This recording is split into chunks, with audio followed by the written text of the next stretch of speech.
Salam and hello. Welcome to Iran. Located in the Middle East and on the continent of Asia, Iran has a beautiful landscape that includes deserts, mountains, plains, and over 1,700 miles of coastline. The beaches are some of the most beautiful in the world, including Hormuz Beach that has pinkish red sand. Isn't it beautiful? Iran is approximately 1,648,195 square kilometers, so about 11% bigger than the biggest state in the United States, Alaska. The most famous monument is the Azadi Tower, located in the capital city of Tehran. It is 148 feet tall and made completely from marble. The ethnicity of most Iranians and official language is Persian. Islam is the official religion, but Zoroastrianism was founded in Iran and one of the world's oldest practicing religions, with an estimated 100 to 200 worshippers worldwide. Zoroastrianism was the official religion of the area through 3 Persian dynasties until the Muslim conquest of Persia in the 7th century AD. In 2019, the Iranian State Report indicated that 99.4% of the population in Iran practices the religion of Islam. Iran is a unitary Islamic republic with one legislative house. The country's 1979 constitution put into place a mixed system of government in which the executive, parliament, and judiciary are overseen by several bodies dominated by the clergy. There is a current president named Hassan Rouhani, who is the highest-ranking official, but he still answers to the supreme leader, Ali Khamenei. Ali Khamenei was appointed by the Ayatollah Khomeini, who was the first supreme leader of the Islamic Republic of Iran and led the Iranian Revolution in 1979 to overthrow the last Shah of Iran, signifying the end of the Persian monarchy. Their constitution states all laws and regulations must be based on Islamic criteria and other official interpretations of Sharia. The Constitution states citizens shall enjoy human, political, economic, and other rights as long as they are in conformity with Islamic criteria. The official monetary unit is currently the rial. $1 is the same as 42,105 rials. The Iranian parliament has proposed changing the official currency to the toman and having it revalued. The Iranian Revolution in 1979 began the loss of value in Iranian money. Many business leaders left the country for fear of persecution during that time. By the end of the conflict in the Persian Gulf in 1989, the economy struggled and the rial lost almost 100% of its value. Then, the United States President Trump withdrew from the nuclear agreement in 2018. The entire world was devastated by the coronavirus outbreak, along with an overall decline in crude oil prices, resulting in the value of Iranian currency and the overall economy struggling terribly. Education is extremely important in Iran, even though it's only required by law for children aged 6 to 11 to attend. 4/5 of men and 2/3 of women are literate by adulthood. Primary education is followed by a 3-year guidance cycle to assess students to determine if they will enter into academic, scientific, or vocational programs for high school. After the revolution, schools are now required by the government to promote Islamic beliefs and values. There are no longer coeducational schools for the most part, and young people are segregated by their gender. In fact, some programs are only available to males, limiting some options for female students. There are many options for higher education, with the highest ranking school being the University of Tehran in the capital city. Let's talk about the food. Typical Iranian main dishes are combinations of rice with meat, vegetables, and nuts, with many herbs and fruits used to complement the main dishes. The agriculture in Iran produces lots of fresh fruits and vegetables, and it is very common to see a bowl of fresh fruit in homes, and tea is going to be one of the first things offered to a guest when they come to visit. Tea is typically served with a sugar cube or a candy to place in your mouth before beginning to drink. Wrestling, horse racing, and ritualistic bodybuilding were traditional sports in Iran, but the current country favorite is football, or soccer as we call it in the United States.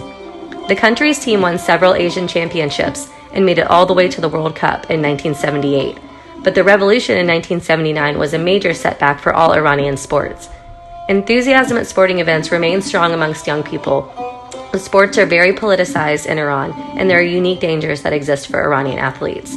There will be many athletes competing in the 2021 Olympics in Tokyo in many different sports, including basketball for the first time in 12 years. There are many traditional dances in Iran, even though dancing in public is mostly forbidden unless you're part of a performance group, and those are also often gender segregated. Many traditional dances are named for the region where they originated. Classical Iranian music is beautiful and can be traced back to ancient poetry, but more contemporary Western music is also subject to government bans, and what can be broadcasted is heavily regulated in Iran. There are a few clothing requirements in Iran for women. Headscarves must always be worn by women in public, and their arms and legs must be covered according to the dress code of Shia law. There are many styles of headscarves, and they are worn in a variety of bright and beautiful colors. Traditional dress for a woman is called a chador, but not worn as frequently today. It is, however, required at many mosques, but not as common as they once were in the day-to-day life. Young women especially dressed in more Western attire like jeans and leggings, but still must always adhere to the laws unless they are inside their own homes. Men do not have the same dress requirements, so can usually just be found in jeans and a shirt. Casual dating is often not permitted, and premarital sex is against the law. Genders are kept separated in many social situations, so meeting people and beginning relationships can be kind of tricky. But more and more teenagers are dating in 2021. Marriages have been steadily decreasing and divorce rates rising, so the government recently proposed a state-sanctioned dating app called Hamdam. Hamdam means companion in Farsi, and the app is an extremely progressive move, but of course still based on Islamic values and will not include photos. Iranian weddings are lavish and heavily attended. The Sofre Ard is a timeless Iranian tradition that dates back to their Zoroastrian roots. Sofre means spread, and Ard means ceremony, and is usually at all weddings regardless of faith. The items in the spread are symbolic and represent different aspects of a couple's new life that is beginning with one another. For example, eggs are to encourage fertility, and coins for wealth and prosperity ahead in their marriage. Iranians are extremely loyal to their own families, and even though the government is strict, many families are much more relaxed within their own homes. Value is placed in the best interests of the whole family, much more so than each individual family member. Even though there are a lot more limitations for daughters than sons in public, most children are encouraged to attend higher education and make choices to follow their own passions. Values and dynamics vary greatly and are dependent upon how liberal or conservative each individual family is. Elders are highly regarded, and it is common for parents to move in with their adult children once they leave the workforce. In my interview with the daughter of an American Iranian family, she mentioned that it was almost unheard of for daughters to move out of their parents' homes before being married, even in the United States. Speaking of the workforce, punctuality is particularly important in the Iranian business culture. Being respectful and polite leads to a somewhat indirect approach to negotiations. Business meetings can often take a little bit longer than in the US due to a heavy emphasis on hospitality, and decisions are frequently made slowly and with careful consideration. Tarof is a traditional nonverbal and verbal system of etiquette and politeness. It is good etiquette to refuse something offered to you the first time, such as tea or gifts. Being complimentary and humble is especially important, and while most courtesies are common sense for most, a lesser-known offense is to give someone a thumbs up. It is considered extremely insulting. Men greet other men and women greet other women with handshakes and kisses on the cheek, but men greet women with a hand over their heart and a nod or a bow. Kissing on the cheek is only a common greeting between people that are already acquainted with one another. Since sitting on the floor is common, make sure to never point the bottom of your feet in the direction of another person or turn your backs to them. This is also extremely offensive. Iran is a beautiful country with a rich culture and a resilient and diverse population, despite government and international tensions.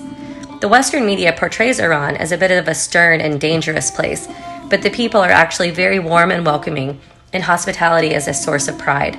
Iranians embrace their culture and have gone to great lengths to preserve it. Thank you so much for visiting Iran with us. We hope you enjoyed the trip. Hoda Hafiz. Goodbye.